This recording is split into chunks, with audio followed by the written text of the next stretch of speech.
Where is Barack Obama? I'm out here. I'm out here. For weeks, people have been asking where the 44th president of the United States has been and if he should be doing more. I think right now Barack Obama's got to stand the up and stop playing basketball. So I asked him. Back in June, I sat down with the former president to talk about his time in office. And while he was his usual demure self on this specific question, look, times are challenging. What I do think is that during my presidency, at least people who grew up during that time had a sense of things maybe being a little more stable. And for a lot of people, there's a sense that anything can happen.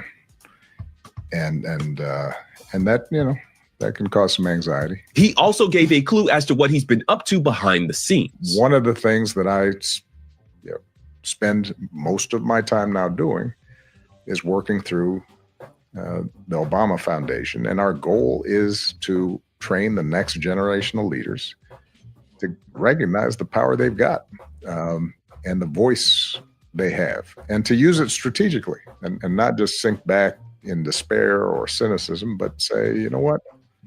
I can have an impact. I can have a difference. It's not particularly sexy or clickbait headline making, but the Obama Foundation has been doing this work for the better part of the last decade. We've got thousands of young leaders, not just here in the United States, but around the world.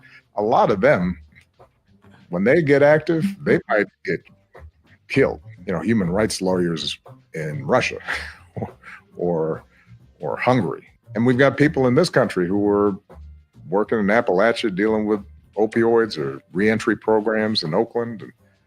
And they experience frustrations and they get tired. And yet when they get together and they start exchanging ideas and talking, they realize they're not by themselves.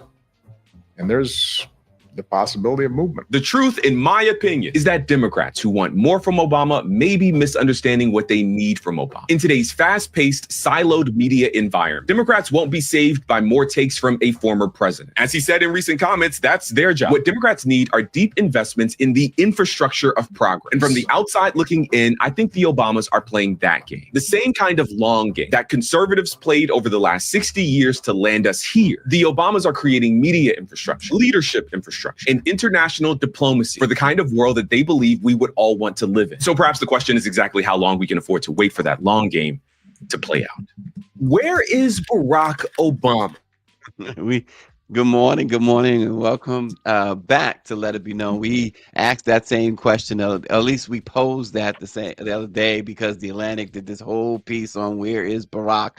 But there you have it, Neil. There he is. Peace and love, everybody. Good morning. I'm Neil Anderson, and happy Good Trouble John Lewis Day. It's a whole bunch of call to actions happening across the country, and we'll tap in and find out what Georgia is doing. And we have more from Obama a little bit later in the show. Well, there you have it. Well, we begin this morning. Every year, the National Urban League releases its State of Black America report, and this time they are intensifying the alarm and declaring a state of emergency, and their message is pretty clear.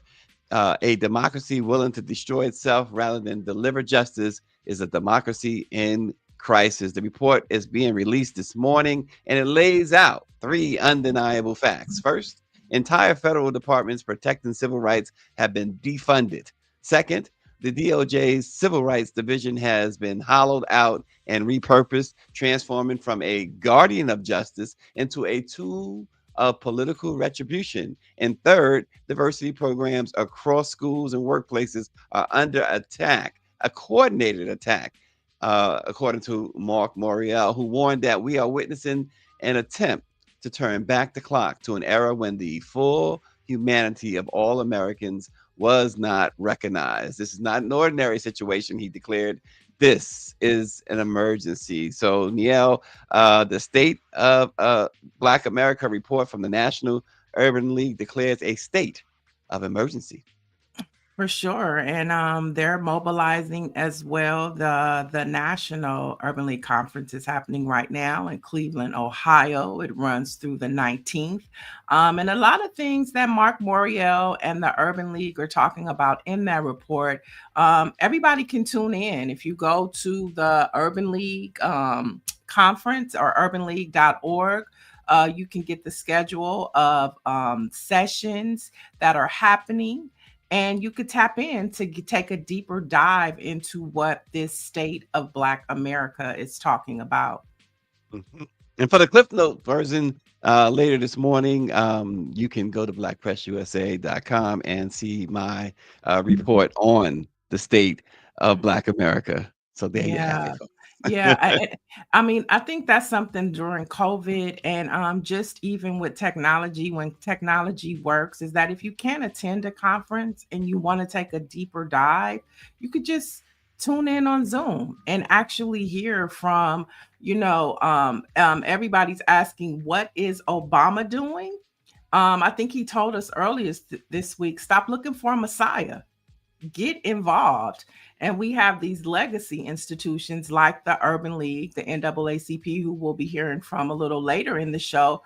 They are telling you how they plan to counter attack this Trump Klan administration. And so, you can find out about it on Black Press USA, and you can also tap in and hear from the leaders that are actually making a difference across this country as it relates to the state of Black Americans. Yeah. Yeah, you can go to blackpressusa.com. There's an embargo on that. So it's about 8:11 a.m. Eastern. It'll probably drop at about 9:30 Eastern. I think the embargo lifts. Then the Urban League was kind enough to provide it to us about 2 weeks ago, but we agreed to hold it under the embargo until about 9:30 this morning. So you'll see it at about that time. Also going on this morning, we're going to go to my favorite city, the best city in the world, New York.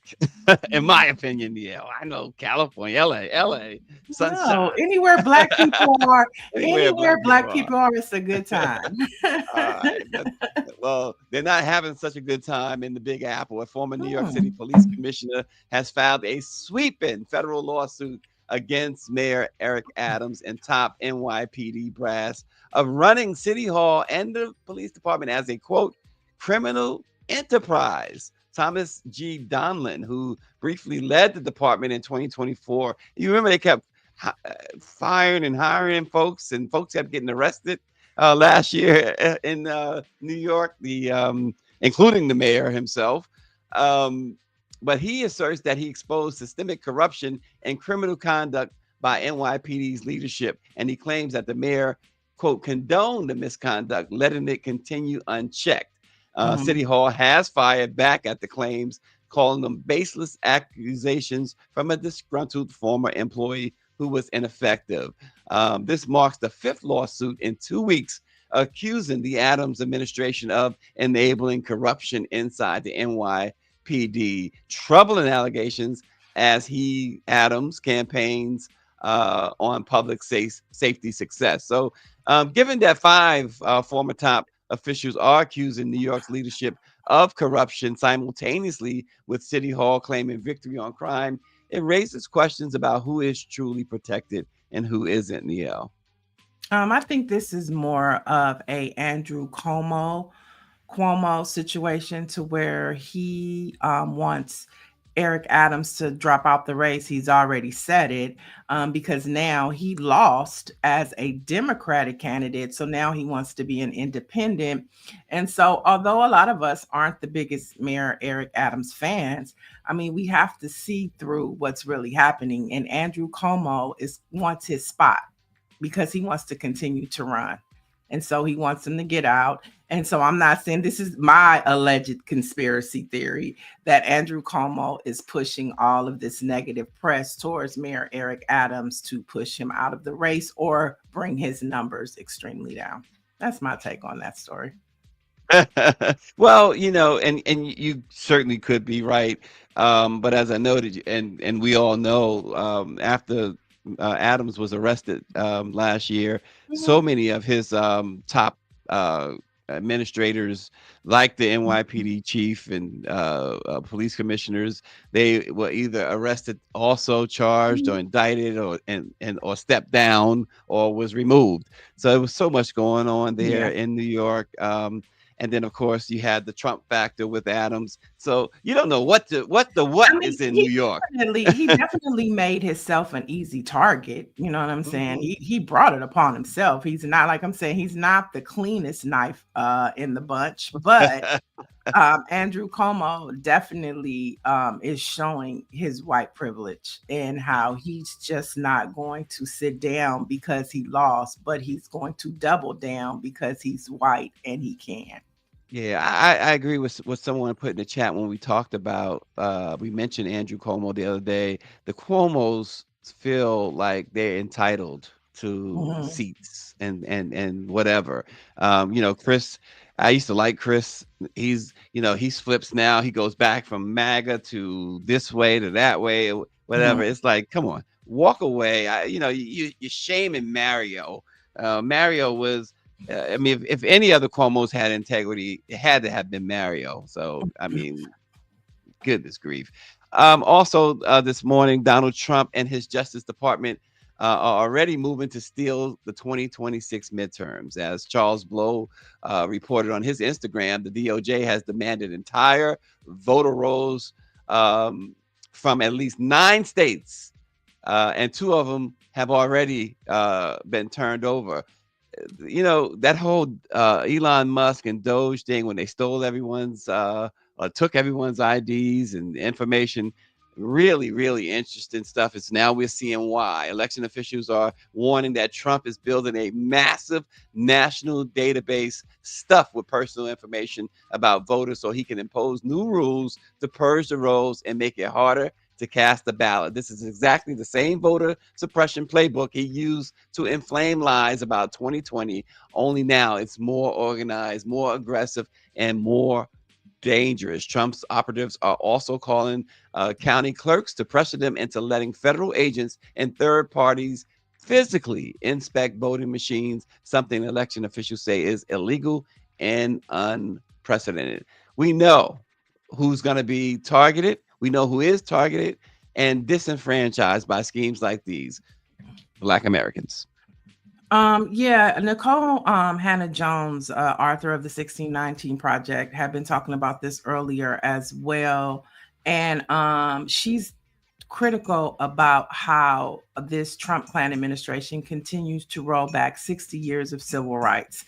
And if you think about it, before the Voting Rights Act was passed, the Civil Rights Act was passed. So it just shows you how important voting was to white folks as well as it was to Black folks. And, we were kind of upset that voting rights wasn't put into the Civil Rights Act. But Lyndon B. Johnson told, the Big Six, Dr. King, y'all hold off. It's too much in the package. We got to wait. And then they came back and they gave us voting rights. And I'm saying all that to say is that, the 1619 Project was supposed to be rolled out into the U.S. education system. And that's when white folks blew their wigs, so to say. And so when we look at all of this, and then we think about in 2020 when there were 19 fake electors that Donald Trump had out of his party, those people still haven't been held accountable yet, fake electors. And then this is no surprise. Donald Trump has always intentionally tried to steal the election. And so people better brace themselves and pay attention to these headlines, because just as they're taking the Department of Education, they are continuing to take away our voting rights. And all other rights. This morning, the Stephanie Humphrey channel says, interesting that the truth scares people. Of course, exactly. Neil, I think we have a guest, don't we? Yeah, for sure. We do have a, yeah, we do. So joining us now, we were talking about the Urban League. They're in their conference that's happening right now. And the NAACP is currently in convention in Charlotte, North Carolina, for those of you who don't know. And you could tap in, if you can go to NAACP.org, find out what sessions are happening. You could tap into those sessions as well. And the 116-year-old legacy organization's theme this year is the fierce urgency of now. We were just talking about voting rights. It's right now, folks. So here to give us an update live from the conference is L. Joy Williams, who is the new president of the NAACP New York State Conference. Welcome, sis. Good morning. Good morning. How is everyone? Good. I see you got on your May Dukes shirt. My Dukes show shirt, and you're stepping into some big shoes. You're replacing, we're not replacing, but continuing the legacy of Ma Dukes. So can you give us? You're there at the convention, real time. Talk to us about what the conversations have been this year at the NAACP conference. Well, yes, and thank you so much to the both of you for inviting me this morning. It's actually the conclusion of our conference, but that does not mean that you can't still engage. We did live stream a lot of our conference, and you can find that on NAACP.org as well as our YouTube channels, and you can see the conversations, the panels that happened during the time that we were here.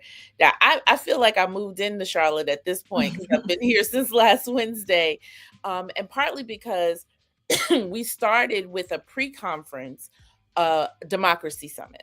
And that was bringing state conference presidents, and our civic engagement chairs together to address and refocus on some of the things that we do in our communities as it relates to organizing, registering people to vote, and turning out the vote. And, you know, it's difficult in a conference when you only have 3 or 4 days to try to get everybody trained and get everything to everybody. And I think I appreciate that time to really hone in and focus on what you probably see a number of branches, your branch in your local community, turning out and engaging people in the election process to amplify our political power. And that's just an example of what coming together during our NAACP convention is we take the landscape, and the reason why our theme is the fierce urgency of now, is we take the landscape, put the history of our people, of our struggle here in the United States, in this case, taking what Dr. King mentioned in terms of a fierce urgency and now, and placing it in today's landscape and using that as a way to train and boost people up in a space during our convention. And then most importantly, send them out into their communities to continue the work. So it's like a morale booster. It's also where you can come together and hug it out and cry it out for all of the work that you're doing in your community, but then get strategies on how we are going to be smarter, how we are going to use our resources more effectively, and how we are going to organize and collaborate in our communities. Well, L. Joy Williams, you said certain things there, including resources. I have to ask you this question. The Black Press, of course, was founded in 1827 and has always been the trusted voice of Black America. And since the NAACP's inception, has always had a working relationship with the NAACP. With that said, and our president of the Black Press, of course, Dr. Ben Chavis, used to be the national president of the NAACP. He was speaking there this week, in fact. But with that said, what do you believe the NAACP can do to help ensure that the Black press remains viable, operational, and sustainable, especially during this time when DE&I initiatives are killing advertising and partnership arrangements because corporate America fears Trump? What can the NAACP do or should do to ensure the sustainability of the Black press? Well, this is a great question. So the NAACP is an advocacy organization. We advocate to change public policy and to break the structural barriers that exist in government and in communities that allow Black people to thrive. Right. And so one of the things that is increasingly important is how we communicate with each other and with the rest of the world. And if we don't have infrastructure to be able to communicate to other Black people, whether you are in the same city, across states, or across the diaspora, it makes it very difficult to put things in our own words and our what we focus on if we are only relying on tools where we don't have great representation. So the first thing I would say, because we also believe in institution building, is that as an institution, we have to continue that great relationship in feeding those who are journalists, feeding our Black press the information of what is going on in our community as it respects to us, right? So in New York, I'm, in being in this new role, as you mentioned, I plan in bringing that Black press together to be able to provide and consistently provide content on this is what we're doing in New York. This is the focus. Here are the outlets that we are consistently feeding information to. It's why we are talking here this morning, because it was part of a consistent effort, a concerted effort to make sure that I'm speaking to institutions that also feed our people. And so I think we have to get back, part of the Democracy Summit, the theme was back to basics, right? We have to get back to those basics. Yes, our people are on TikTok. Yes, they're on social media and things of that nature, but we also have to continue to enforce that we need institutions that are trusted, that have our best interests at heart to provide information as we continue the struggle for progress. Yeah, I know. There's a lot in the chat about Ma Dukes and, just her legacy. And in New York, I didn't realize that you guys had 54 branches throughout the state. That's huge. Yeah. And I know Letitia James spoke this week at the conference, and she brought up Ma Dukes, and she represents, not just attorney generals, but Black women, the 92%. So I want to talk to you. Can you give us some insight about, as an attorney general, some of the things that Letitia James said as it relates to her position and just dealing with this Trump administration? Well, she spoke through at our Women in the NAACP brunch, along with Loretta Lynch, who talked about, obviously, the landscape that we are in, but also more importantly, and I think it's important for us to not only remind ourselves, but also use this to teach our young people that as a people, as our collective story, we have been in this period before, and being able to share to our young people and to each other that reminder of this is how we got from underneath that oppression during this time, because we don't want to leave people in despair. And I think that is what the State Attorney General in her remarks was talking about, that fight back, and how now we are in greater position, now having attorneys generals, right? Not just one, but a number of them across the country who are coming together to push back on this administration. And that pushback against oppression, that trying to push forward a greater democracy, is our story, right? This country is moving to great, has the potential to move to greatness because we are here, because we fight, because we organize, right? And so being able to be mindful of that history, it gives a battery, adds a battery in our back to be able to continue to do the work. And so she talked about the tools that she is able to use as Attorney General, but also how we can continue to support and uplift that work and other work, right? How we amplify that in order to push this democracy forward. Yeah, and Joy Williams, what are your top legislative priorities for New York in the next year?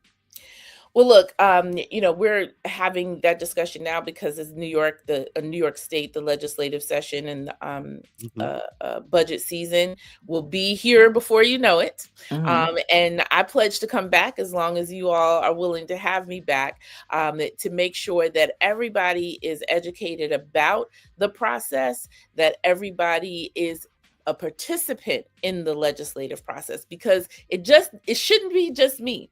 right? Right. It shouldn't be me and the NAACP only showing up to our representatives, to the governor, and pushing on what our priorities are. So the first thing I would say is we need you in the fight and in the struggle, whether you lead an organization or you're just an individual, not just, but you are an individual with political power as well. So in terms of our legislative priorities, we know, number one, that next year, right, a year from now, all of that's in the big ugly bill will start to show up in states and local communities as it pertains to Medicaid, as it pertains to Medicare, as it pertains to the taxes, right? So we want to make sure that the budget that is put forth has protections in there for the communities that will be hit the hardest. And we know who those communities are. We are at the front line of some of those communities, particularly our seniors, right? Who there may be a number of them who will lose coverage or lose the places they are staying right now because of the reduced coverage of home care. So what we need to do is make sure in that budget that third or fourth largest budget in the country that New York is, that there are funds to protect those vulnerable communities. So that's going to be a priority in that aspect. The second priority is our children. Always in education, always protecting our children's health, always in making sure that they have infrastructure they need to thrive. And so what do our children need? Not only in the classroom, not only in the schoolhouse, but outside in the community, so that we protect our children from despair. And from poverty and hunger. And so we want to make sure in our legislative agenda that we are protecting our children as well. And then lastly, I would say we are still advancing a civil rights agenda. And that as it relates to voting rights, as it relates to justice reform, as it relates to education, as I mentioned, not only our children, but overall. And so some would say that since all of the economic issues are happening, that we don't need to focus on civil rights, but economic justice is civil rights. Right. And so that will be a primarily part of our agenda as well. So there's a huge conversation about adding seats to congressional districts. And so we know that Donald Trump is pushing Texas to add some seats. We saw that Governor Gavin Newsom here in California said, well, if he's going to do that, then I can draw redistricting maps. And so as a nonpartisan legacy organization, how do you see, what are your thoughts on what, elected leaders are doing in redrawing and redistricting maps? Some may call it gerrymandering, some may call it whatever they're calling it. What are your thoughts on just expanding congressional districts to accomplish an election goal? Well, that is what happens on a regular basis, right? It's the reason why, just making the connection, is the reason why organizations like ours focus on the census, to have people respond so that we can have people accurately counted, so that we can have our political power as it pertains to the districts that are drawn, so that we can have the political power, for Congress to act, so that we can have the political power to be able to control and impact elections, and our voices be at the table. All of that is connected. And if we also don't, because I would be remiss if I didn't say this in this space, if we also are not training more people to learn how to do the redistricting process, to know how to litigate on voting rights cases, redistricting, then we will be at the mercy of whatever is drawn or developed by others, and be responsive to that and not participatory in the process. So that's something that we are also committed to, but also something that we need to focus on in our community, to be able to have the lawyers and the activists and the organizers on deck as the congressional process as the redistricting process continues to be on and litigated. And so here in New York State, where we lost population sub-Black population due to the increasing affordability crisis here in the state of New York, we have a long-term plan looking to 2031, to the next redistricting process in New York State, to make sure that we have the organizing power in those key hubs where Black people are in the state of New York, so that we can be fully represented at the table when it comes to redistricting as well, and not lose more political power. So don't be afraid of it. Get involved and push back. Okay. Isn't that something? Well, one last thing for me. We've been talking about the New York City mayor's race and what's going on in New York, not just the race, but what's going on. Any assessments you can give us from your standpoint or from the state NAACP standpoint on Mayor Eric Adams' leadership? Well, look, I will say we're in the midst of a mayoral election, as you mentioned, and certainly Black voters and the Black population in New York City has a huge impact on the race. And as you've seen, much has been discussed about who we voted for and who we didn't vote for. But what we are looking to do is sort of platform the agenda. What Black New Yorkers deserve in a mayor in New York City? What are the issues that we are looking for a mayor to respond to, whether you are currently mayor or seeking to be mayor? And they don't want to get into, and I don't want our people to get into personality. I don't want them to get into drawing just because someone looks like us, meaning that they're for us. If you are, then it will show up in the things that you champion. It will show up in your policy. It will show up in having a racial equity lens and making sure that your agencies and the work that is being done is responsive to the needs of Black New Yorkers. And for NAACP, which is nonpartisan but political, we are going to make sure our community is educated and focusing on those issues, which is their needs, right? It's not a disconnect. The issues that we're saying for you to focus on are the things that your children need, that you want to see in your community. And if you focus on that, then it'll be clear for you on who you want to lead the city of New York, so that you can get, and your community can get the things that they need to thrive. So we've been talking to L. Joy Williams, president of the NAACP New York Conference chapter, state New York State Conference. Yeah. Thank you so much for joining us, and we look forward to having you back to continue this conversation about the state of New York. No problem. Thank you so much for having me. You're welcome. We appreciate it. All right, Stacey, today is Good Trouble Thursday. And in honor and memory of Congressman, civil rights leader, and one of the original freedom riders, John Lewis, there is a day of actioning happening. And so to honor his memory, protests are scheduled across the country against the Trump Klan administration, from Los Angeles to New York City and all in between. So joining us now is one of the organizers for this national call to action. She's in the state of Georgia. Welcome, Dr. Portia Miller, to the show. You got to cut your mic on, sis. Okay, I see you're in action already. You in the streets already. I'm actually headed to, first of all, good morning. I'm actually headed to Dothan, Alabama to get ready to help lead a march action for the John Lewis Day there early this morning. So I'm en route home to my hometown, Dothan, Alabama. Okay, boots on the ground. Yes, Stacey, Dr. Portia Miller and I connected at the Black Lives Matter Summit for the anniversary over the weekend. You came out from Georgia. You also represent Black Lives Matter Grassroots Georgia.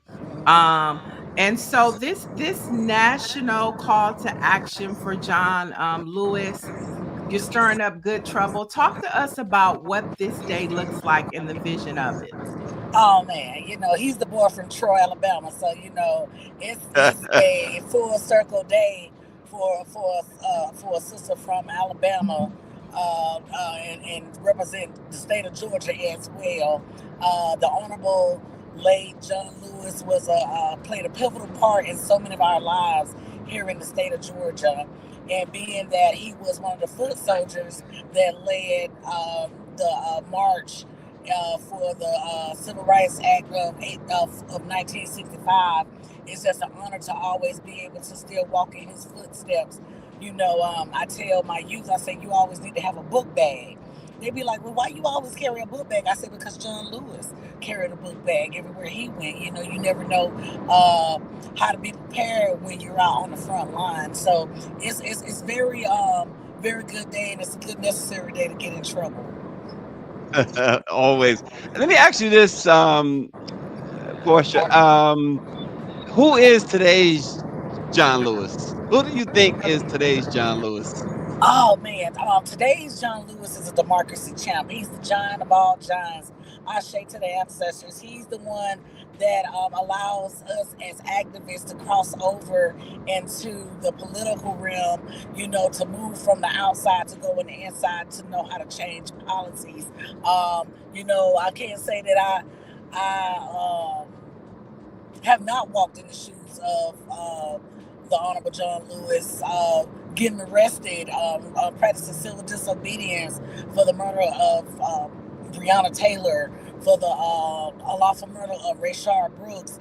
I was arrested for both of those acts of police violence. It feels good to know that you have someone that's from your blood soil. Alabama have impacted so many lives across the country, especially here in the state of Georgia. We adore his acts of work, and we always strive to walk in his footsteps when it's time to get in good trouble. Yeah, one of our Let It Be Known family members, David Youngblood, said we should remind the young people of his age. John Lewis was doing this at a young age.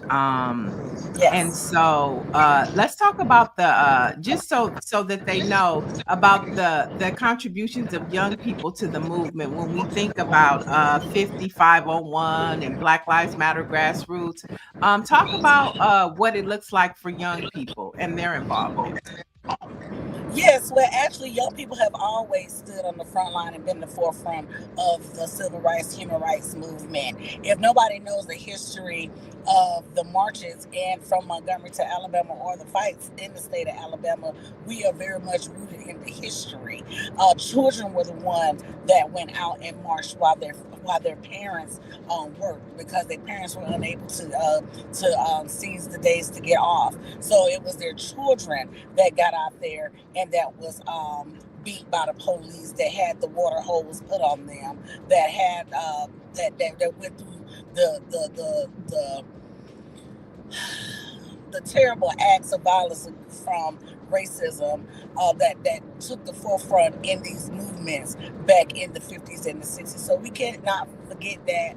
We got to continue to tell our children about getting out to vote, registering to vote, how their voice means more than ours. See, the thing is that a lot of people got to understand that we're not fighting for our rights right now. We're fighting for the future. Right. Somebody fought for us, so it's to continue to get our children out here to vote. Make it cool. Put hip hop involved. Get gospel involved. That's how you try to reach out to the children and let them know that their voice matters. Because right now, they need us more than anything, especially dealing with the temperature of the economy, trying to maneuver with their mental health. School is under attack. So we really need to make sure we let our children know this is why you should get out and vote. Mm-hmm. Yeah, and also when you think of the actions of John Lewis over the years, how if he was with us today, what do you see him doing right now in the face of this or the Donald Trump rule? Oh well, he would very much so be upset. Also, he will be out in the streets with us. he would be at the Capitol stating his grievances on how President Donald Trump is really running this economy to the ground. I mean, someone like President Trump is the type of person who will rather rule over ashes before he see us develop as a whole in unity. So I feel like the Honorable John Lewis would have did the same thing as Cory Booker. He would have stood up and he would have spoke for hours and hours and hours, trying to get people to understand the power of a vote. The power of a vote is the reason why. Let's look at it like this. The Republicans is the majority, and they're using their power and their vote to change everything, to try to make us go backwards. But what they realize is soon and very soon, we will not be turned around. They're going to find out soon and very soon. Right. And when we think about John Lewis, we think about good trouble, but I'm also thinking right now about the individuals that helped him stir up good trouble. And I'm thinking about the women that we've had on this week, the 92%. So I cannot help but say the names of Dorothy Heights. I cannot help but say the names of Fannie Lou Hamer. Okay, because I mean, women are on the front line. I just have to say it. You know, you guys, we are doing the thing. But I want to talk to you before we let you go about 501. A lot of Black folks decided to rest after the election, and this group sprung up, 501, and they have really been moving movement and call to actions and protests across the country. So talk to us about this organization that you're working with, and who's behind it, and you know, just tell us about it. You know what's so crazy? The story of how they developed was just off a post off of Reddit. Let's be clear about that. So I'm not sure who is all behind it, but I know that it's a nationwide uproar on how our human rights are being attacked, how we need to abolish ICE, how families are being deported. Now, I do want to make it clear, Black people ain't never stopped protesting. That's one, okay? And then on top of that, we have to give our people grace, because if someone is mentally tired, we need to take the time and put our self-care first. I would never, ever, ever be the one to say that we don't have enough Black people out on the front line. We do have Black people on the front line. We out here fighting against billionaire greed, against Target. We're out here fighting police violence. We out here fighting against community violence. We out here fighting against our health care. We out here fighting for our rights, for abortion acts. We have Black women back to back here in the state of Georgia are losing their lives because they can't get the care they need.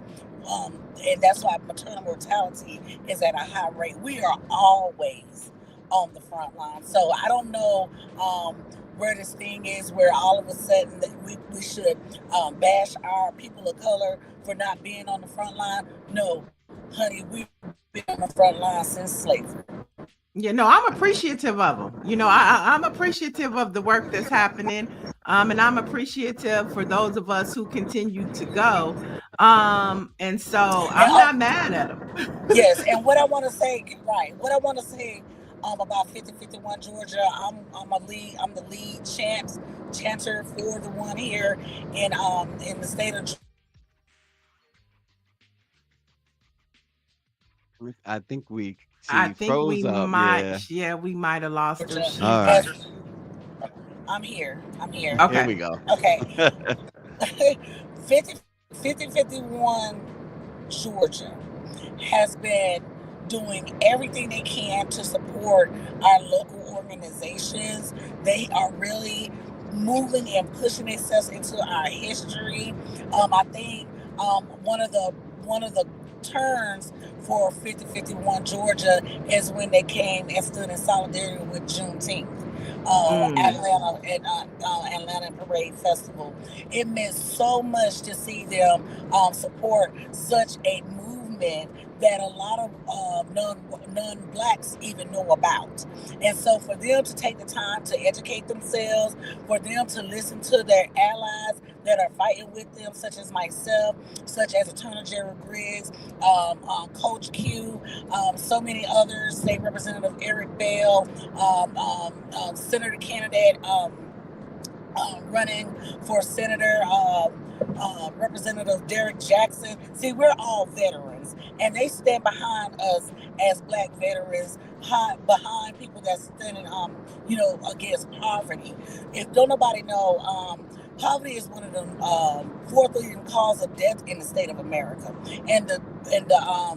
and these policies and executive orders that are being passed. Yes, we know that white people are the majority when it comes to welfare, SNAP, and these benefits. But the thing of the matter is, when it comes to people of color, black, brown, and marginalized, who are going to really look out for us? Because we see who's looking out for them. So we got to be mindful to stay our eyes on the prize, because when it comes to the ICE raiding and the deportation, the illegal deportation of people, you have people that birthrights are being under attack all because they was born in another country while their family was serving in the military. They are even being deported. It's not just a Latino or Mexican issue. It is a Caribbean issue. It's an African issue. It's a Haitian issue. It's anybody that's of any birthright descent that's not of America. It is a problem. They're not criminals. These are not criminals. When you see our elected officials and mayors being arrested for trying to and do what they're supposed to do for their people, we have a full-out attack from our president on the American people, and we're not going to stand for that. Well, All there you right. have it.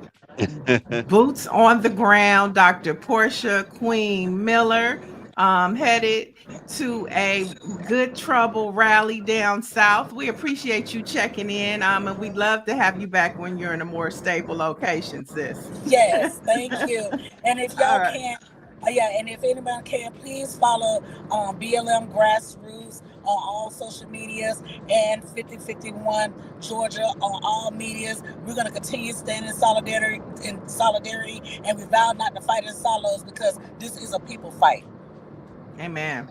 Thank you. Thanks for joining us. Really appreciate it, Dr. Miller. Yes. Boots on the ground. Yeah. We before you get to the headlines, let's get to one quick sports story. Ty Floyd, a Black woman from Huntsville, Alabama, has made history as the first full-time female play-by-play announcer for Alabama A&M University's football team. This season, she'll be the voice of the Bulldogs, becoming one of the few women to hold this role at any HBCU.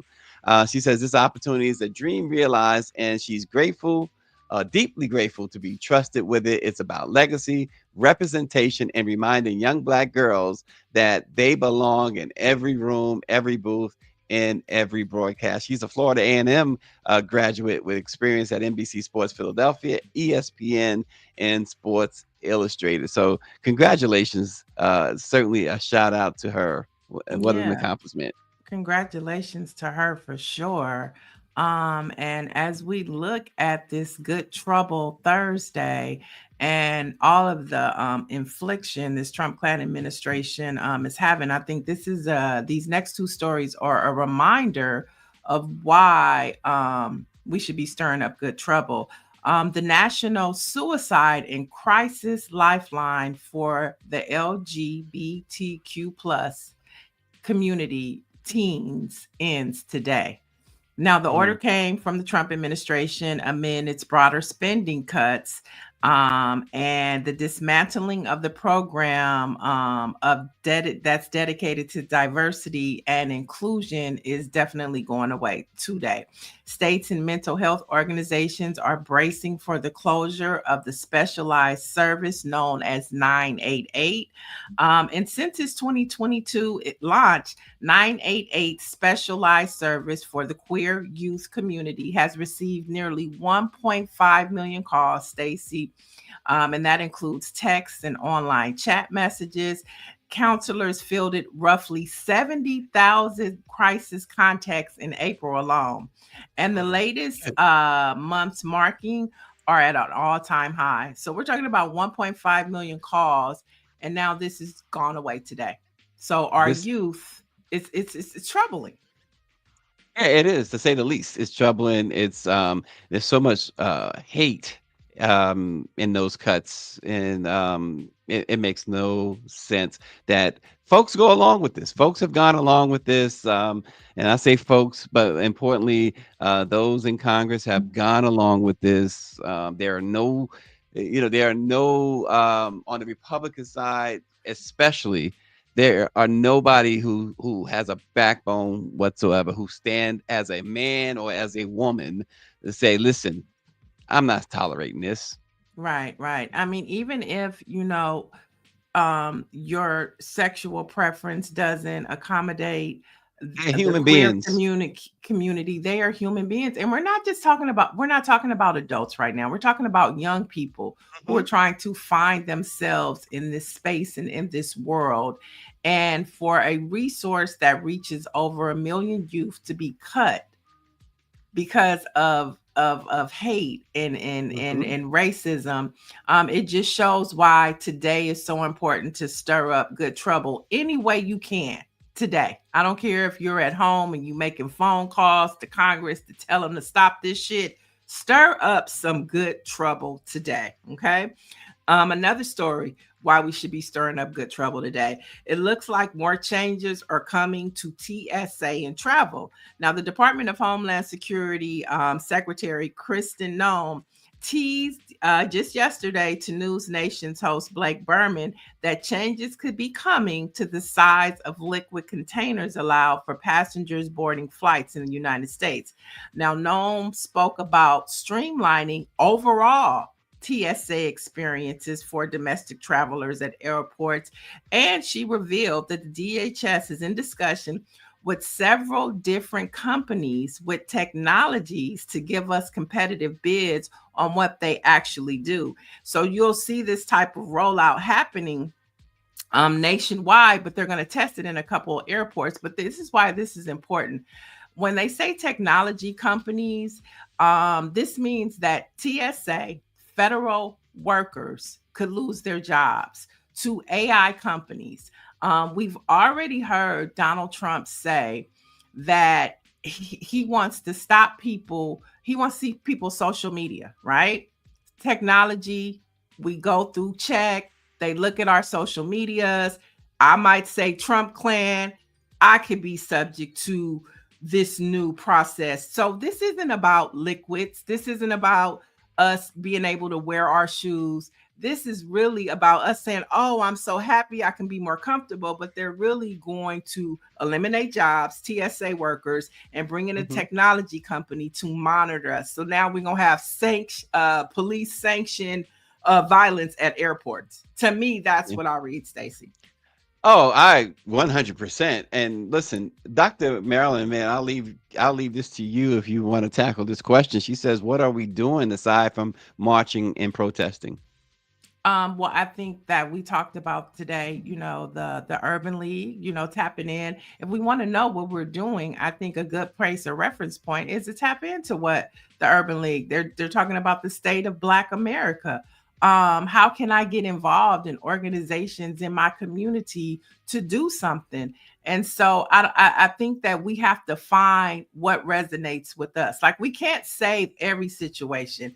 If your passion is healthcare, then find something that helps save healthcare for people.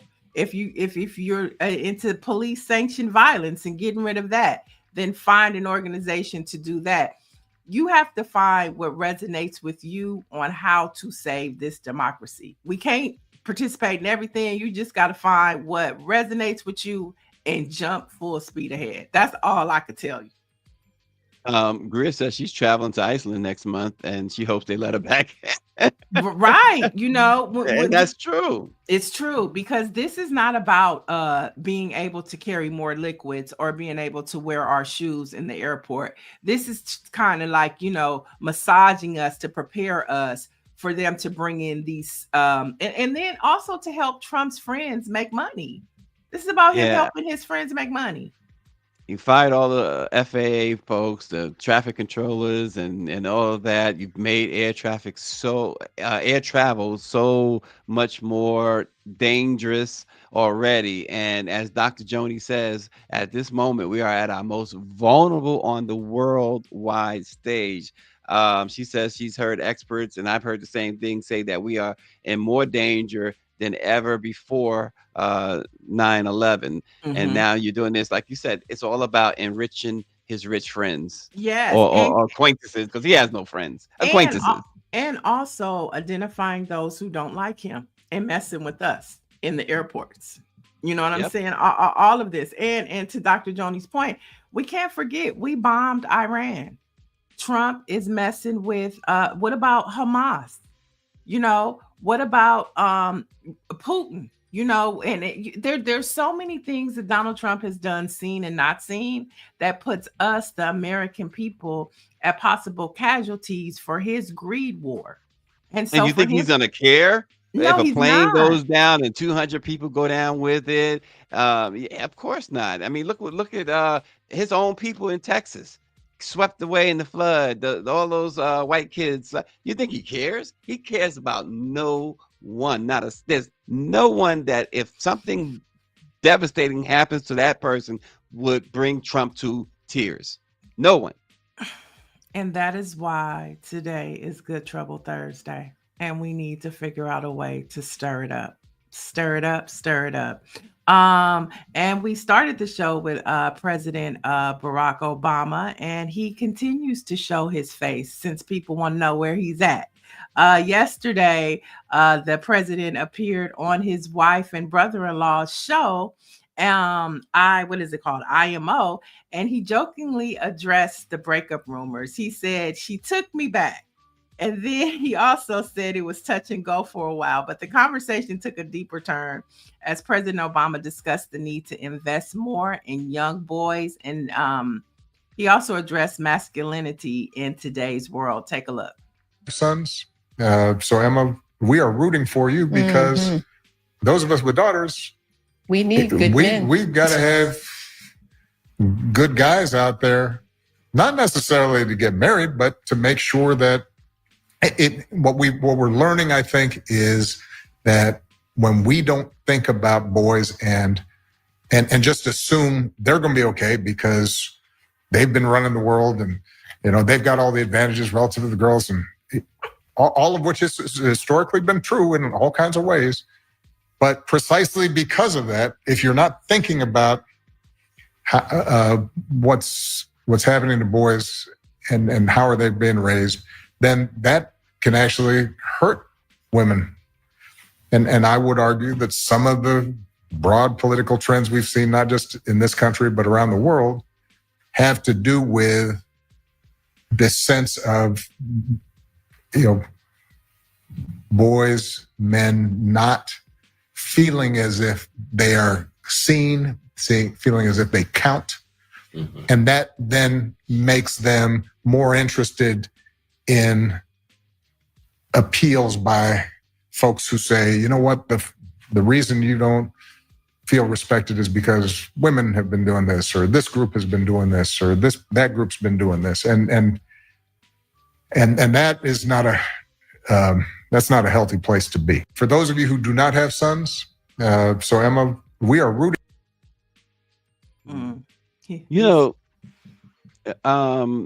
Having to and I know, like you said, he brought some levity to it, the whole breakup divorce situation. It was never true. It was never going to be true. But I tell you what, even if it were true, if it ever was to be true, I hope that somehow they keep it extremely quiet and away from everybody, because people are rooting for something like that. this guy, the one thing that you can say about him, whether you like him, whether you support him, whether you're a fan or not, is that he was all class while he was in the White House. He's been all class since he's been out of the White House. And so he and Michelle.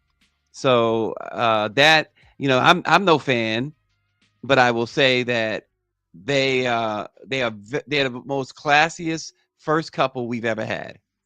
Yeah, and I think that was just like a fluff, but I think the second part of the conversation, that when he was talking about, although he didn't say black men or men of color, he clearly was talking about them. And I think he made a great point about how they were left out of the conversation, and that's why black men supported Donald Trump. And so, I mean, I think he dropped some really important jewels in that take right there, as to how, when we're talking about stirring up good trouble, we think about how to be inclusive and broaden the conversation. Like today, I'm sitting up here toting the 92%. We did our job, but what he's saying is, it's like, don't forget about the men. Keep them at the conversation as well, because this is how, when we do these types of things, this is how a Donald Trump can create space and say, I'll let you out of jail and I'll let you out of jail. And, there's something for you. And as we see, he's not doing anything for black people. He doesn't even have them in his administration. They're not in his cabinet. And they're not decimating black. Yep. Anything black, he's decimating. He's trying to decimate.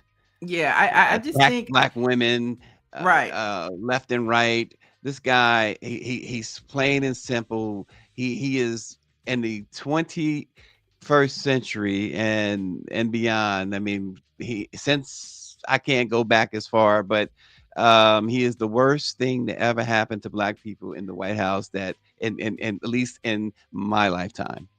Yeah, and just even with this show, to just see so many black men in the chat and joining into the conversation. And I just want to say, as a black woman, I appreciate you black men giving your comments, bringing perspective to the conversation, protecting black women. I don't know if I could say that about the big cheese, but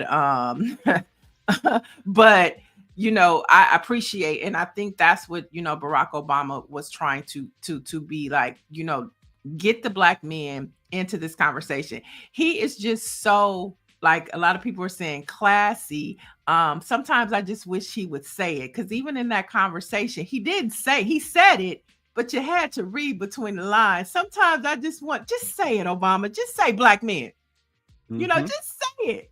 But he wants to be inclusive, which is something that this Trump administration knows nothing about. As I said, the worst thing, at least in my lifetime, that ever happened to black people. But as Greer pointed out, he's also the worst thing to happen to America in our lifetime. It's just the bottom line. Yeah, he is. But and even with that, it depends on who you ask. Because if you asked his white friends and their ancestors, they would say totally different. But that's a whole nother thing. But they're finding out too. They're finding out as well. You got Tucker and all of them turning on them. Yeah. So, and I think, I'm really interested. This Epstein conversation that's happening is really interesting, because it's amazing the things that turned white people out. Yeah, exactly. And they keep showing these photos of him with these little Epstein girls, if you will. So we know what's going on. I mean, and if you think about just going back to the conversation that even Barack Obama was having about men, Donald Trump is nasty. He is grotesque. He is somebody who takes advantage of women, who doesn't respect women, to the point of the pictures that you see. I mean, there's so many pictures coming out with him and Jeffrey Epstein. I mean, dating back probably to the early 70s, 80s. I mean, they were fired for a long time. Did you see they fired the prosecutor? And that was James Comey's daughter. So that Yeah. was like multiple reasons why they did that. We could talk about that a little more today, a little more tomorrow. But last story for today, you know, we were in New York with the new state NAACP president. We talked about the NAACP being 116 years old. What I didn't know is that the New York Amsterdam News is 116 years old. So as the NAACP was starting, so was this fabulous newspaper. And they continue to build on its legacy. And they just hired a new executive editor, and his name is Madison J. Gray. Now, Gray is hoping to expand the Amsterdam News' digital presence, which is important, reaching new audiences and growing organizations' influence. He wants to offer even better coverage for readers who have been loyal for generations. And we know it's so important to take our historically Black newspapers into a digital space.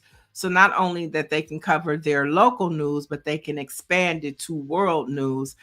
So congratulations to Madison J. Gray taking the Amsterdam News into higher heights. Grew up with the Amsterdam News on my coffee table. It was Amsterdam News is as historic as they come. So congratulations. That should be a great job there. Some Black history facts on this date in 2014, and here we are in 2025, and this is what they want today. Eric Garner, an African-American man, was killed on Staten Island in New York, by Daniel Pantaleo, a New York City Police Department officer, after the officer put him in a prohibited chokehold while arresting him for allegedly selling or possessing a loose cigarette. Video footage of the incident generated widespread national attention and raised questions about the use of force by law enforcement. So this is the date that Eric Garner said he could not breathe, and the officer didn't care. And because of that, Garner is no longer with us. And this is why we need organizations like Black Lives Matter Grassroots. Sister Humphrey, I got my cup from the National Portrait Gallery in Washington, D.C. So you can get you one, or you can go online, you can order you one there. Hold up. You know, she said, hold up. So before I get to my Black history fact, I had to hold up and let her know. I know, I love it. I love it. I said, we're talking about the Obamas today. I'm sipping out my cup. I'm stirring up good trouble, I must say. But today in 1965, James Brown released the single, Papa's Got a Brand New Bag. Now, this song is recognized as a pivotal record in the development of funk music. Now, it spent 2 months at the top of the Billboard R&B charts and won a Grammy Award for Best R&B recording. So today we remember the godfather of soul, James Brown. Godfather of soul, the hardest working man in show business. There you go. And James, you know, we talking about all the civil rights thing. James Brown was an instrumental entertainer when it came to fighting for civil rights. He single-handedly was credited with killing a riot, stopping a riot in Boston, Massachusetts. He was called to the White House and they asked him, Nixon asked him to help out with controlling these things. So James Brown was more than just a musician, more than, and everybody emulated him and everybody sampled him. So James Brown, that's a great one. Yeah, I mean, the song Say It Loud, I'm Black and I'm Proud. Okay, Right, that was right. part of the movement, and artists back then not only made songs that we could dance to, but they also created movement music. And movement music is so important, especially today, because you could play that song. I bet you that song will be played today somewhere at some rally for good trouble. We gonna hear it. The song we all need to play is Oh gosh, it was just on. Sold me out. Don't sell me out for chicken change. The big payback. Yes, the big payback. That's what we need to happen. It's the big payback. So there you have it. Our Black-owned newspaper of the day, and this will stir up a little controversy too, just because is the Final Call. That's right. The Final Call is a member of the National Newspaper Publishers Association, and it is 1,000% Black-owned. You can believe that. But it was founded in the 1930s as the Final Call to Islam. The newspaper evolved into Muhammad Speaks in the 1960s and boasted a circulation of 900,000 a week with a monthly circulation of 2.5 million. Today, the weekly Final Call newspaper serves a readership of diverse economic and educational backgrounds, including circulating in North America, Europe, Africa, and the Caribbean. The Final Call uses state-of-the-art production technology, and its content offers readers in-depth original reporting and news analysis. No other newspaper in the country tackles the most controversial issues as aggressively as the Final Call. The Final Call online edition was initially started as a simple promotional tool developed by Nation of Islam college students for the historic Million Man March in 1995. Since its inception, it has garnered millions of visits and evolved into the online companion to the Final Call newspaper. So our Black-owned newspaper of the day is the Final Call. And we also remember Naba Muhammad, the late editor of the Final Call, who passed away recently. I think Naba was 62 years old, but we remember him. He was very much active at our conferences and other places, but certainly a fierce leader for the Final Call. So yeah, God bless him. And shout out to my sister Charlene Mohammed, who is the Western region correspondent, do a lot of work with her here in LA. We always touch bases. And so Final Call is so instrumental to our communities, from a Final Call to a bean pie. The brothers are in the street, in the community, always protecting, always serving. And happy Million Man March, its 30th anniversary this year.